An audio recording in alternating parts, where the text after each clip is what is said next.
नमस्कार, मी लतिका। आज मी तुम्हाला वाटलेल्या डाळीचं पिठलं बनवून दाखवणार आहे। त्यासाठी बघा, ह्या वाटीच्या मापाने 1 वाटी भरून चण्याची डाळ भिजत घातलेली। जरा ही पिठलं मी तुम्हाला वेगळ्या प्रकारे करून दाखवणार आहे। ह्या डाळीला मी स्वच्छ धुवून घेते। डाळ स्वच्छ धुवून घेतलेली आणि पूर्णपणे पाणी निथळून घ्यायचं। मिक्सरचं भांडं घेतलेलं आहे, त्याच्यामध्ये आता ही डाळ आपण टाकून घेऊया। जर तुमच्याकडे पाटा वरवंटा वगैरे असेल तर त्याच्यावर जरी वाटली तरी पण चालेल। डाळ काढून घेतलेली आहे, त्याच्यामध्ये आपल्याला 3 मिरच्या टाकायच्यात, 7 पाकळ्या लसणाच्या, अर्धा चमचा जिरे आणि ह्याच्यामध्ये आपल्याला थोडंसं मीठ टाकायचे। तर ही मोठ्या मिठाचा वापर केलाय, तुम्ही छोट्या मिठाचा वापर केला तरी पण चालेल। आणि ही आपल्याला मिक्सरला बारीक करून घ्यायची, पण एकदम बारीक अशी करायची नाहीये। बारीक करून घेतले बघा, आणि बारीक किती केले ती पण तुम्हाला मी चमच्याने दाखवते। अशा पद्धतीत बारीक करायचं, थोडे थोडेसे साधारण ना डाळीचे कण राहिले पाहिजेत। आणि मिक्सर मध्ये कसं होतं, एकदम बी होत नाही, तर बंद चालू करून बघा ही बारीक करून घेतली। आता मी काढून घेते डाळ, बघा मी काढून घेतलेली आहे। तर ह्याच्यामध्ये आपल्याला 1 चमचा फक्त बेसन पीठ टाकायचे आणि ह्याच्यामध्ये आपल्याला कोथिंबीर टाकायचे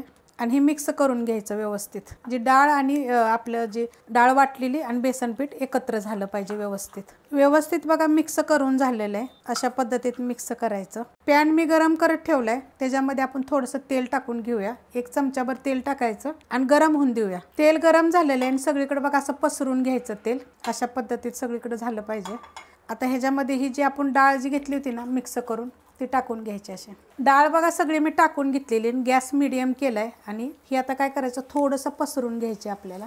ह्याच्यावर जे आपण प्लेट वगैरे जे झाकणार आहे ना, झाकण ह्याचं त्याला चिटकली नाही पाहिजे, अशा पद्धतीत ही पसरून घ्यायची। पण ही जी लागते ना ती 1 नंबर लागते, तुम्ही करून बघा। आणि एकदम सोपी पद्धत आहे, झटपट होतील, वेळ काय लागत नाही। आता ह्याच्यावर आपण एक 10 ते 15 मिनिटासाठी झाकण ठेवायचं। 10 ते 15 मिनिटं झाल्यात बघा, तर असं वाफलून निघतात, हे आपण काढून घेऊया। असं बघा वाफलून निघतं, म्हणजे जरा थोडं शिजल्यागत होतं। जर तुम्ही असं जर ठेवलं नाही ना पॅन मध्ये, तर पीठ असं जर तुम्ही चाळणीमध्ये, ज्याच्या आपण वड्या बिड्या उकडतो ना, त्या चाळणीत बी ठेवलं तर एक 10 मिनिटासाठी जर वापरलं तरी चालू शकते। नाहीतर असं जरी तव्यात ठेवून जरी केलं तर तुमच्या तव्यावर बघा पातळ असेल तर 10 मिनिटं बारीक गॅसवर किंवा 5 मिनिटात पण होऊ शकतं। तर असं झालं पाहिजे बघा। आता हे थंड झाल्यावर आपण कालवून घेऊया। अशा पद्धतीत होतं बघा, हे वापरतं ना चांगलं पीठ। आता हे सगळं बघा गरम आहे, तर आपण हे फोडून मी घेते सगळं।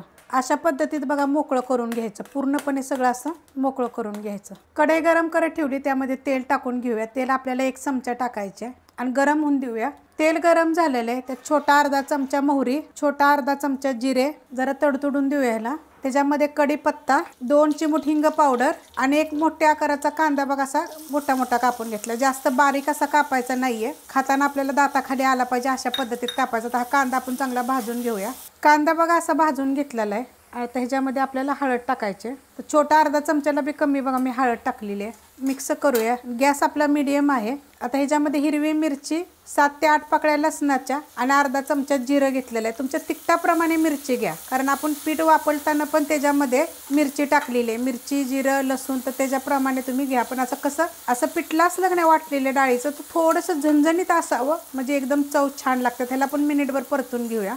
मिनिटभर परतून घेतलेलं आहे। आता ह्याच्यामध्ये ही डाळ बघा आपण अशी मोकळे करून घेतली वापरलेली, ते टाकून घ्यायची आणि मिक्स करायची। आता ह्याच्यामध्ये आपल्याला थोडंसं मीठ टाकायचे, कारण आपण वाटताना पण थोडंसं मीठ टाकलं होतं। आता थोडंसं मीठ टाकायचं वरनं, म्हणजे चवीप्रमाणे टाका। गॅस मिडियमच आहे। आता असं हलवून बघा त्याला परतून घ्यायचं आहे। मीडियम गॅसवर बघा हे चांगलं परतून घेतलेलं आहे 1 मिनिटभर। आणि आता हे आपण एक जागी करूया आणि गॅस एकदम आपण बारीक करायचा आणि एक 5 ते 7 मिनिट ह्याच्यावर बारीक गॅसवर झाकण ठेवायचं। बारीक गॅसवर बघा झाकून ठेवलं होतं, झाकण काढूया आपण। आता ह्याला मिक्स करायचं बघा, असं होतं फडफडीत एकदम होतं।